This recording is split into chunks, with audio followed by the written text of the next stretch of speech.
En esta línea me centraré el día de hoy en revisar algunos aspectos sobre la vulnerabilidad digital y por qué es importante hablar al respecto. Entonces, bueno, este es un proyecto de investigación internacional.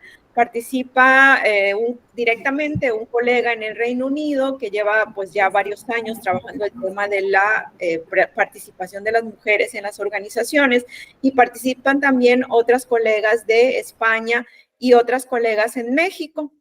Entonces, bueno, nosotros estamos centrados, el objeto de estudio se centró en la frontera México-norteamericana, porque bueno, como ya comentó la maestra Irene, yo ahorita estoy ubicada en Tijuana, pero nuestra intención es que los hallazgos de investigación, los que se puedan extrapolar a otras partes de México, puedan servir para generar acciones, pues, con una mejor compenetración entre el conocimiento académico y la práctica diaria. Los factores de impacto de esta investigación, bueno, los tienen ustedes ahí: promover la participación organizacional de las mujeres, disminuir las prácticas paternalistas en los entornos organizacionales y reconocer y celebrar la importancia de la diversidad de género en las organizaciones. Es cierto que la mayor parte de mi trayectoria académica me he centrado en los estudios de las mujeres, pero la idea es que el enfoque de género pues también se aplique considerando otras identidades, no solo las cisgénero, sino también las transgénero. Entonces, en este sentido, bueno, yo creo que es importante pues partir, ¿no?, de este concepto de vulnerabilidad, y una de las limitaciones a veces de esta tecnología, ¿verdad?, es la interacción. Entonces, en ese sentido, yo les voy a preguntar qué es lo primero que les viene a la mente cuando oyen la palabra vulnerabilidad. Desafortunadamente, ahorita tal vez el diálogo no lo podremos establecer, pero sí es importante al final de mi plática que volvamos y retomemos este punto, ¿no? Entonces, ¿cómo estudiamos desde la academia el aspecto de la vulnerabilidad? Bueno, pues contempla Osorio Pérez y Pozzolo estos elementos que componen el concepto de vulnerabilidad. Por una parte, hablamos del riesgo y hablamos también de la amenaza. Entonces, el riesgo es la situación cuyos efectos son adversos y pueden dañar. Y la amenaza es la probabilidad de verse afectada por un evento que puede ser natural o puede ser provocado, ¿no? Entonces, sin riesgo y sin amenaza no se presenta la vulnerabilidad. Son unos puntos de partida importantes. La vulnerabilidad es el resultado, entonces, de experimentar situaciones de riesgo. Cuando desde la academia revisamos el concepto de vulnerabilidad, por ejemplo, partimos de que a cierto nivel, ¿no?, por condiciones biológicas, cualquier ser vivo es vulnerable. Ustedes pueden saber porque lo han visto, ¿verdad? A lo mejor son mujeres más jóvenes, no tan mayor como yo, que yo sí estoy empezando a ver lo que significa, pues, transitar de una edad madura a una más allá, ¿verdad? O a través de los procesos de envejecimiento o de enfermedad, ¿verdad? Entonces, hay un porcentaje o hay un enfoque de la vulnerabilidad que nos es inédita a nuestra condición de estar vivas. Pero hay otro grado de vulnerabilidad que existe como consecuencia de ciertas políticas o puede ser una situación contextual.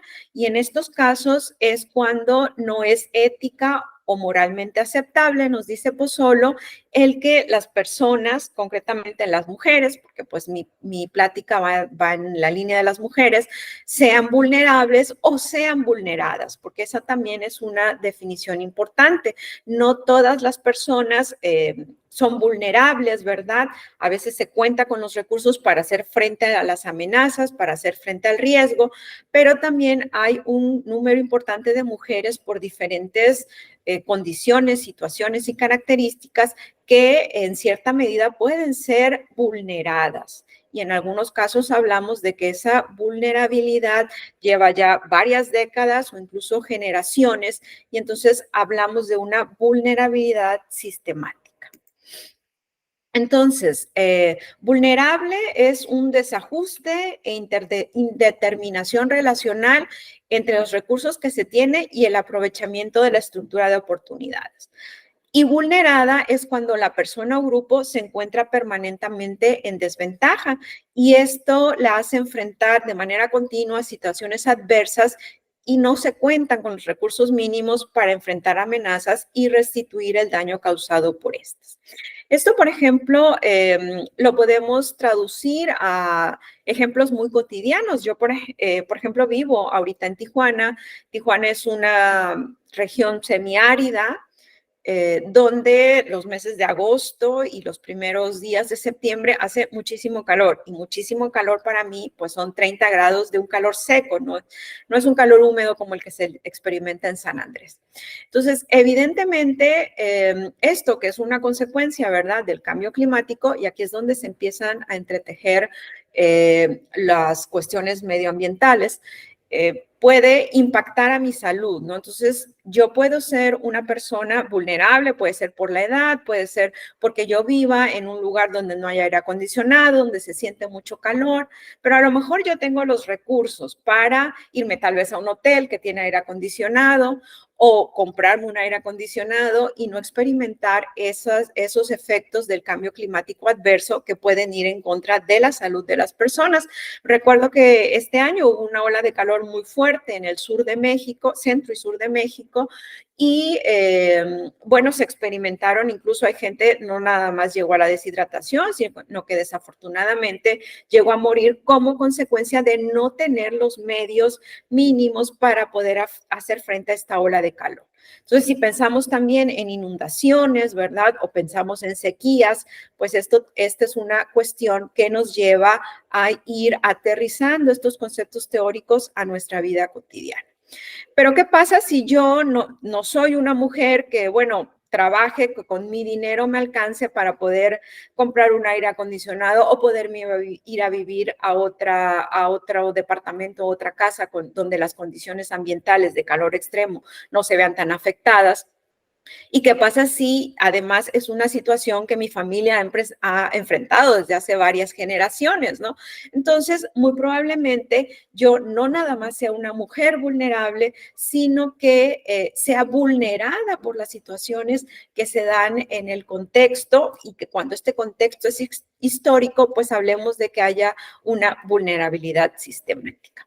Este es el ejemplo que ahorita voy a poner, pero conforme vayamos avanzando, podemos retomar otros ejemplos que nos lleven a ir aterrizando esta idea de cuándo es vulnerable, si una persona, si una mujer puede estar en una condición vulnerable y sin embargo no verse vulnerada porque tiene accesos a diferentes recursos. Y no nada más se trata del dinero, que el dinero es importante, también pueden ser otros recursos como información, equipo o redes de colaboración y de contacto. Entonces, en este sentido, cuando hacemos un análisis de la vulnerabilidad, hablamos de una vulnerabilidad a nivel personal, o sea, yo como Isis puedo tener un índice de vulnerabilidad determinado. Pero también yo como Isis, mujer que vive en una ciudad, puedo tener, al ser parte de una colectividad, puede ser que mi índice de vulnerabilidad sea distinto, ¿no? Entonces, la vulnerabilidad colectiva es estructural y, por supuesto, potencia el deterioro de las condiciones de vida, ya no solo de la persona, ¿no?, sino del resto de su comunidad.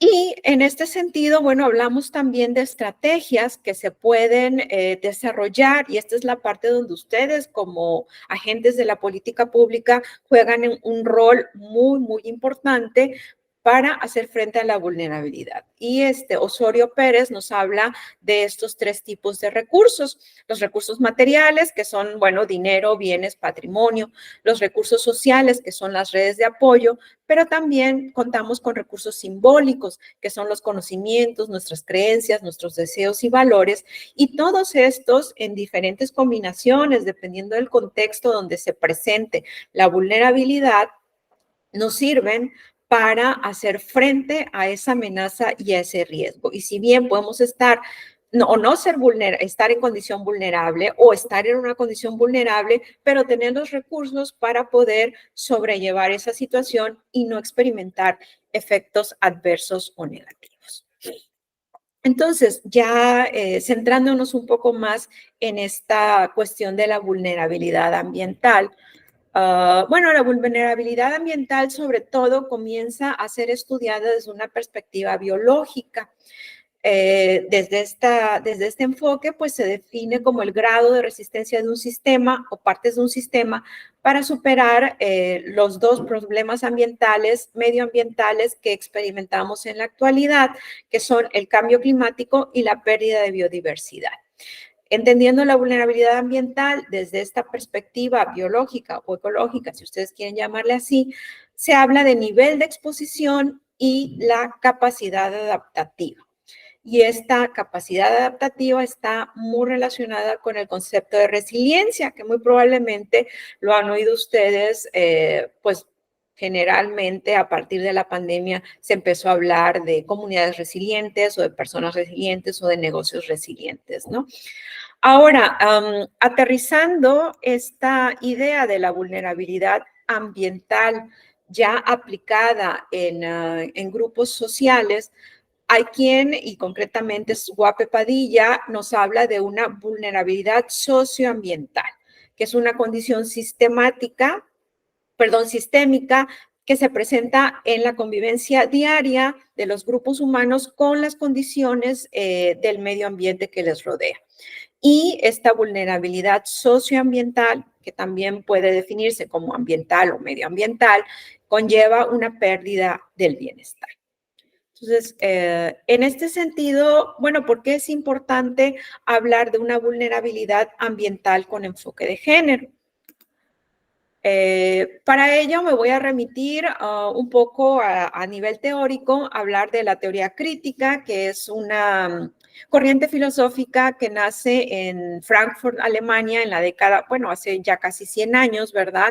Y que propone una evaluación reflexiva para revelar y desafiar las estructuras de poder. Entonces, a partir de esta teoría crítica se crean otra serie de enfoques o subteorías donde encontramos la teoría feminista, que lo que considera es que el género, o sea, hombre-mujer en esas décadas, ¿verdad? Porque ahora ya hablamos de identidades transgénero, pero el género finalmente es una construcción social y tiene implicaciones diversas, casi siempre negativas para las mujeres. En este sentido, nos hablan otras investigadoras de cómo las normas sociales validan lo que es correcto para las mujeres y con ello se condicionan los accesos socioespaciales de estas. Y esto de los accesos socioespaciales va muy de la mano de las situaciones que se presentan con respecto a las afectaciones como consecuencia del cambio climático, pero también aquellas derivadas de la pérdida de biodiversidad. Entonces, en este sentido, en el proyecto de investigación que muy brevemente les presenté al principio, nosotros creamos una app para estar en contacto, ¿no? Como si fuera un WhatsApp, pero ya especializado en los tipos de vulnerabilidad. Y a partir de talleres de innovación social con otras personas de la sociedad, llámense organizaciones del tercer sector, ONGs, asociaciones civiles y algunas funcionarias de gobierno, municipal de acá de Tijuana, pero también de otras partes de México, hicimos esta categorización de los tipos de vulnerabilidad. Entonces, en una de estas categorías encontramos la vulnerabilidad medioambiental, pero también la idea de vulnerabilidad que Hugo y yo estamos manejando nos lleva a que todas estas vulnerabilidades tienen interacciones, ¿verdad? Y unas interacciones potencian a esos efectos que a su vez potencian otro tipo de vulnerabilidad, ¿no? Y esa es la idea que pues quiero yo compartirles esta mañana. Por ejemplo, esta noticia del 2020 de la ONU, de las Naciones Unidas, nos hablaba de cómo la desigualdad de género se ve impactada por el cambio climático, lo cual conlleva a que las mujeres tengan afectaciones todavía más profundas que en el caso de los hombres, ¿no? ¿Y por qué se da esta situación? Bueno, precisamente por esas normativas sociales que nos dicen qué puede hacer una mujer y qué espacios ocupa o qué tiempos ocupa como consecuencia de esos estereotipos de género, pues pueden llevar a situaciones donde se vincula muchísimo la cuestión de la alimentación, el hogar, los medios de vida, pero que también al enfrentar los hombres los efectos del cambio climático, se crean situaciones de violencia, en muchos casos desafortunadamente, bueno, la violencia es en todos casos desafortunadamente, pero en este caso va más en detrimento de las mujeres. Y esta cuestión de la relación de la vulnerabilidad con otras, con la violencia, por ejemplo, es algo que hemos encontrado de manera muy recurrente en nuestro país. Si bien la vulnerabilidad y la violencia no son lo mismo, cuando la vulnerabilidad se presenta en condiciones de desventaja muy fuerte, no es extraño que vulnerabilidad y violencia vayan acompañadas, se presenten y se potencien mutuamente, ¿verdad? Entonces, esa es la parte que nos interesa sobre todo, pues, comunicar, ¿no? Cómo se hace en el proyecto de investigación, tratamos de revisar cómo se construye la vulnerabilidad. Porque cuando se habla de vulnerabilidad, nos viene, alguno de los elementos que nos viene a la mente es pensar en una mujer, ¿no? Entonces, tratando de entender cómo se construye, cómo nuestras conductas y nuestras acciones construyen a una mujer como una persona vulnerable, es la parte que nos interesa. ¿Por qué? Porque pensamos que al entender esas formas de construcción, podemos tratar de impactar contra la generación de la violencia. Entonces, pues de qué manera, ¿no? Hablamos o tratamos de entender cómo se va construyendo la vulnerabilidad, la mujer vulnerable, como le llamo yo, concretamente hablando de la cuestión socioambiental o ambiental.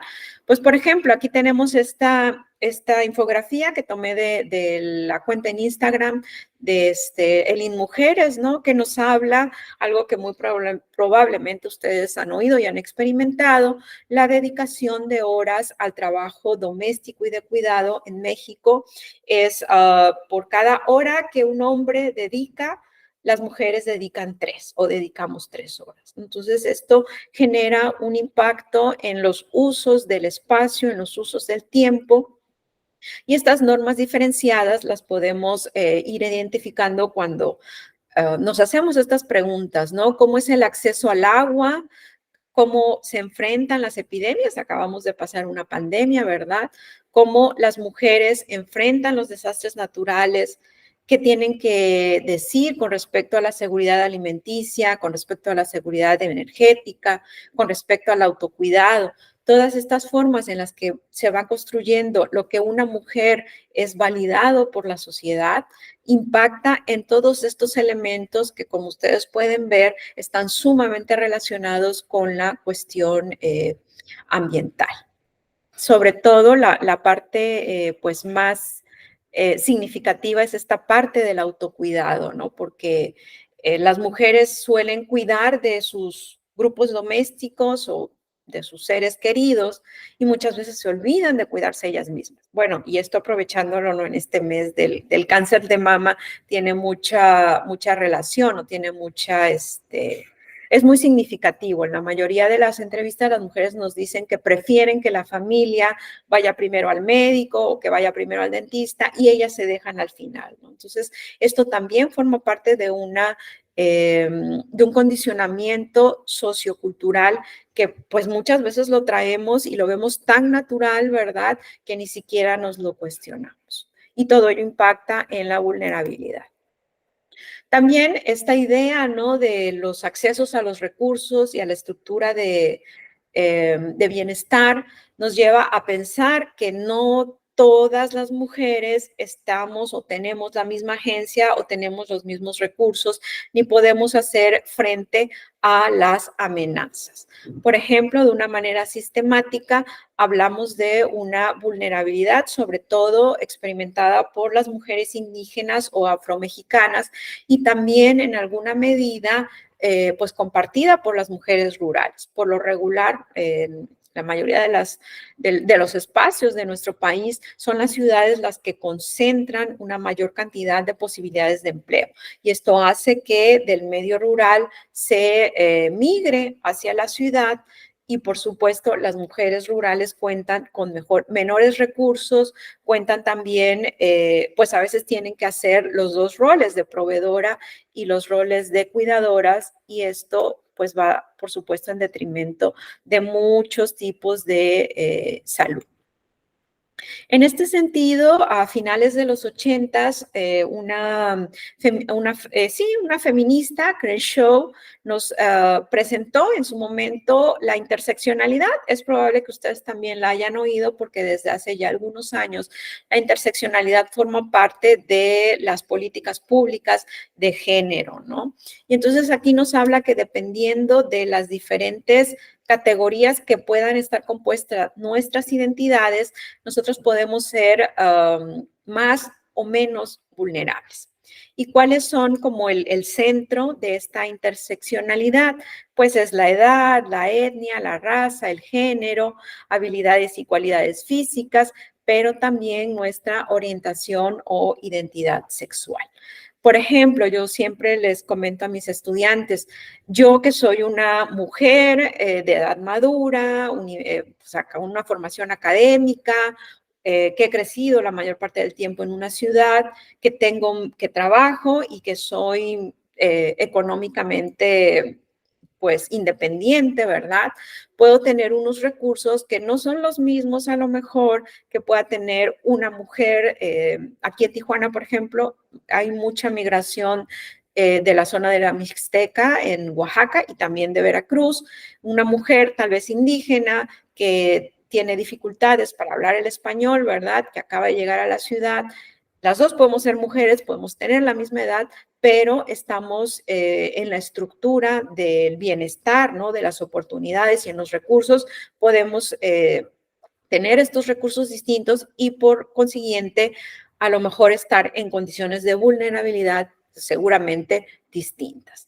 Tampoco es lo mismo cuando comparamos una mujer de 40 años con una mujer de 25 años, ¿verdad? Yo me acuerdo mucho de cuando hacía mi tesis de doctorado allá en la zona pues de Sontecomapan, Mecayapan y eso, yo entrevistaba a mujeres y era muy curioso porque yo era la muchacha, tenía la misma edad que ellas, a veces hasta era yo mayor que ellas, pero para ellas yo era una muchacha, era una mujer joven porque pues andaba sola, porque no tenía hijos, no tenía maridos y eso ellas lo identificaban como alguien que está soltera, ¿no? Entonces, todas estas cuestiones son construcciones sociales distintas, los significados son distintos donde estés y, por supuesto, esos significados no son los mismos de hace 10 años y no van a ser los mismos seguramente dentro de 10 años. Entonces, por eso es la pertinencia, ¿no? Que han considerado diferentes organismos internacionales y también nacionales para introducir la interseccionalidad en no nada más la política de género, sino en realidad en todas las políticas públicas. Entonces, en este sentido, cuando vemos las consecuencias de la desigualdad entre hombres y mujeres, sobre todo hablamos de la diferencia a partir de la propiedad y el uso. Y esto es importante considerarlo, porque, por ejemplo, ahorita estoy codirigiendo una tesis de mujeres ganaderas no es en Veracruz, pero es muy cerca, y vemos cómo las mujeres son las propietarias de sus ranchos, los papás les han heredado ranchos y las escrituras están a su nombre y sin embargo es el esposo el que hace toda la operación del rancho, ¿no? Entonces, no nada más es propiedad, sino también es usar esos recursos. Y en este sentido, tenemos que estas normas societales llevan a que las mujeres se acerquen a los recursos naturales desde unas actividades y beneficios, no nada más económicos, sino hablo en general, distintos a los que reciben los hombres. Entonces, por ejemplo, este que es un esquema de la CEPAL, habla del tema de biodiversidad y medio ambiente. Entonces, nos dice que la participación de las mujeres en el manejo de los bosques y áreas protegidas es menor que la de los hombres. Y esto se entiende porque, bueno, salir a hacer usufructo de los bosques ha sido entendido, definido y naturalizado como una actividad de hombres, ¿no? Yo me acuerdo en mi tesis de doctorado que me decían, el monte es para los hombres. Las mujeres, si vamos, es acompañada de un hombre, pero solas difícilmente podemos ir. También tienen una participación menor en las pesquerías.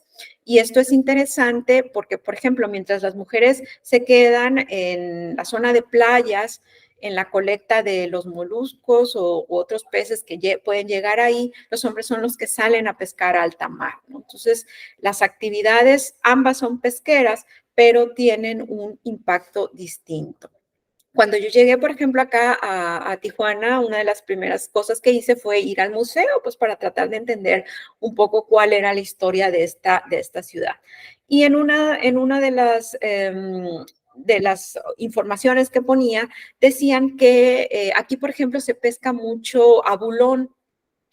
Hablaba de que previa a la llegada de los conquistadores españoles, quienes pescaban el abulón eran las mujeres, o sea, las que buceaban y sacaban el abulón eran las mujeres. Sin embargo, pues la llegada, ¿no? de la gente de España con otras formas de entender la vida, con lo que era correcto o incorrecto que una mujer hiciera, impactaron en que ellas fueran dejando la actividad de la colecta del abulón a los hombres, y es lo que hoy en día vemos. Entonces, bueno, este es un ejemplo de cómo las normas societales pueden cambiar con el paso de los años. Y como consecuencia de que no tienen tanta participación en el manejo de los bosques, ¿verdad? Pues también es menor su participación en estos esquemas de restauración y de recuperación ambiental. La mayoría de estos programas la realizan o la reciben los hombres porque son quienes de manera sociocultural han estado pues con esos accesos permitidos a los bosques. Esto puede ir cambiando, ¿verdad? Entonces también ahorita en la sesión de preguntas y respuestas que tengamos y de interacción, me pueden ustedes contar cómo lo experimentan allá en San Andrés. Pero también en este sentido, el agua y la agricultura implican accesos y saberes distintos para los hombres y para las mujeres. Por ejemplo, desde hace pues más o menos 2 décadas o algo así, se ha empezado a ver cómo con respecto a las variedades que se cultivan, los hombres se han centrado en el cultivo de las variedades comerciales y las mujeres se han centrado en el cultivo de aquellas especies no tan comerciales. Pero en algunos lugares, como resultado del cambio climático, pues llegan estas plagas que afectan sobre todo a las especies comerciales. Y entonces es ese saber y ese mantenimiento de las especies no comerciales con una mayor variedad la que ha permitido a la labor que hacen las mujeres, pero a toda la comunidad, el poder continuar subsistiendo y teniendo alimentación aunque las plagas hayan llegado, ¿no? Entonces se ha empezado a reconocer desde hace ya varios años el papel que juega la mujer en el mantenimiento de las variedades, diferentes especies de cultivos, ¿no? Incluso pues se le ha llegado a denominar como que es la que salvaguarda la diversidad cultural. Sin embargo, también como consecuencia de las normas societales, las mujeres pueden verse impactadas como consecuencia de los procesos de desertificación o incluso de contaminación de los cuerpos de agua, porque en muchas sociedades rurales son las mujeres las que se encargan del acarreo del agua, porque es una actividad que puede estar vinculada con la actividad de cuidados, ¿no? Entonces, si no se tiene acceso a un agua potable que no esté contaminada, además, que sea un agua de calidad o agua entubada, pues esto les implica muchas más horas aplicadas para obtener ese recurso para, bueno, el agua, lo saben, ¿no? Para lavar, para limpiar, para cocinar, etcétera, etcétera. En la energía y en la minería también la participación de la mujer tiene un sesgo como consecuencia de estas normas societales, ¿no? Ellas suelen ser las que proveen energía en el hogar a través del acopio de la leña, aunque ya estas tecnologías han estado cambiando, ¿verdad? Haciéndose más sostenibles. Todavía hay sociedades que tienen a la leña como la principal fuente energética.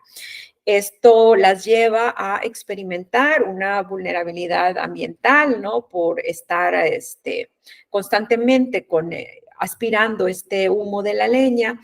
Tienen también una baja participación en la minería tradicional y por ello también presentan una mayor riesgo, ¿no? O sea, pueden tener una mayor vulnerabilidad en este tipo de minería. Y en esta otra diapositiva, pues bueno, prácticamente nos habla, también es del mismo recurso de la CEPAL, nos habla de cuál es la situación, ¿no? Que presenta en cada uno de estos contextos que les comenté brevemente hace rato, la participación de las mujeres en la región en la que nos encontramos, ¿no? Que es América Latina y el Caribe, cómo la desigualdad va generando o va manteniendo estos niveles de pobreza, ¿verdad? Como también las normas patriarcales generan discriminación y pueden generar episodios violentos, como la división sexual del trabajo hace que las mujeres dediquen más tiempo a la actividad de cuidados y eso pues puede ser en detrimento de dedicarse a tener un trabajo remunerado. Y eso las pone en una situación de vulnerabilidad, por lo menos económica, pero también de otros tipos, porque bueno, como ya les comenté, estas se interactúan. Y por supuesto también la importancia de reconocer las relaciones de poder, no solo a nivel grupo doméstico, sino también las relaciones de poder en toda la estructura social, porque esas relaciones de poder son las que terminan impactando en los accesos que ciertos grupos de mujeres puedan tener a los recursos para hacer frente a la vulnerabilidad. Las crisis ambientales son también crisis de cuidados. Si las mujeres estamos dedicando más tiempo que los hombres a la actividad de cuidados, evidentemente que oleadas de calor o inundaciones o pérdida de la biodiversidad o las propias cuestiones, ¿no? Como los procesos de envejecimiento por los que están pasando las sociedades, el acceso al agua, que es una de las crisis ambientales más fuertes para varios países. Todo esto va a impactar en hacer mayor el número de horas que se van a dedicar al cuidado de las personas. Y esto, si continúa con la misma tendencia de tasas de cuidado, pues evidentemente será un trabajo absorbido por las mujeres. Entonces, en este sentido y a partir de esta investigación, hablamos de estas estrategias de resiliencia, ¿no? Que son las mismas que les comentaba hace un rato, destacadas por Osorio Pérez. ¿Qué recursos materiales, con qué recursos materiales, con qué recursos sociales o con qué recursos simbólicos cuentan las mujeres y cómo la política pública, cómo la gestión del día a día, pues puede hacer que esta combinación de recursos las lleven a no enfrentar amenazas ni riesgos o sino a evitar su enfrentamiento, por lo menos a disminuir o a aumentar los recursos con los que pueden enfrentar ambos. Entonces, en este sentido, ¿no? En esta idea de tratar de aterrizar la teoría con la práctica, que es la que ustedes tienen, ¿no? Tomé algunas gráficas del sitio del municipio, ¿verdad? Unas muy interesantes. Y esta es de fondo la realidad, ¿no? Ahí tienen la pirámide poblacional de hace un par de años, pueden ver dónde se está concentrando, ¿no? Cuáles son las franjas etarias con mayor concentración de población. Las mujeres, pues, tienen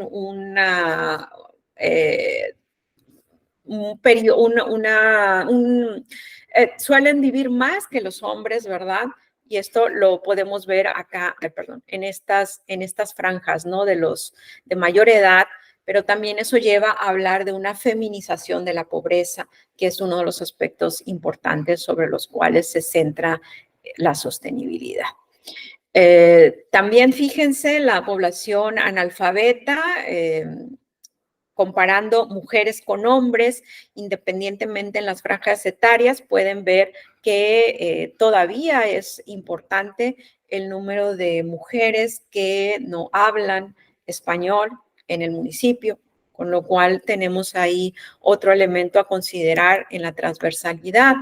La división de viviendas por sexo y por persona de referencia, esto es interesante porque fíjense cómo nos habla de que en el municipio la mayoría de lo que se entiende como jefatura de familia es un hombre. Pero tal vez aquí haya que verlo con un poco más a detenimiento, porque también es importante el número de personas que migran hacia otros destinos de México o, bueno, concretamente a los Estados Unidos. Y a veces, aunque están ausentes, siguen estando presentes su forma de entender las cosas y su forma de tomar decisiones. Tienen también la distribución de la población con discapacidad visual. Podemos ver, sobre todo en estas últimas franjas etarias, ¿no? Como son las mujeres, viven más que los hombres, pues evidentemente en estos años que ya son de los 60 para arriba, pues experimentan una vulnerabilidad en la salud mayor y es también importante considerarlo, ¿no? Porque pues somos una sociedad que de unas ciudades más rápido que otras, ¿verdad? O unos municipios más rápidos que otros, pero que estamos envejeciendo. Y es también importante considerar esos escenarios de la política pública que se va a enfrentar o que ya se está enfrentando, pero que se van a ahondar dentro de 10, 15 o 20 años en este marco de la crisis de los cuidados. También tienen aquí bueno, pues el papel que juega, ¿no? O el impacto que tiene la violencia familiar como una de las situaciones que más denuncias ha recibido en el municipio, ¿no? Es importante. Y tienen también, en el caso de la escolaridad a nivel licenciatura, hablamos de cómo hay algunas profesiones que están todavía masculinizadas, que tienen una presencia mayor de los hombres, ¿no? Y concretamente, siempre me gusta llamar la atención a estas, ¿no? A las de ingeniería, manufactura y construcción y a las tecnologías de la información. ¿Por qué? Porque, bueno, se supone que estas son las profesiones que están siendo ya desde hace varios años las profesiones que generan mayores ingresos, ¿no? Entonces, ¿qué está pasando? ¿Por qué las mujeres no están llegando a esas licenciaturas? ¿Y qué impacto va a tener eso en los ingresos, en su independencia económica que busquen y que deseen obtener aquellas, ¿no? Entonces también es importante entender por qué hombres y mujeres tenemos, si en teoría somos más o menos 51 o 49%, por qué hay patrones de educación que se entienden validados para los hombres y por qué hay otros que no se entienden como validados o validados para las mujeres. Entonces, en este sentido, ¿no? Esta parte más de reimaginar algunas de las situaciones cotidianas que viven las mujeres en San Andrés, sobre todo es pensar, ¿no? Yo sé que cada una de ustedes estarán realizando muchas acciones en su cotidianidad. Entiendo la falta de recursos. Nosotros acá como universidad pública también experimentamos esa falta de recursos que muchas veces queremos hacer o quisiéramos hacer más cosas de las que podemos hacer por esas limitaciones, ¿no? Pero sí preguntar, ¿no? ¿Qué están haciendo desde las administraciones municipales? Porque a partir de ese qué están haciendo, creo que nosotras como academia podemos trabajar de manera conjunta para apoyarnos.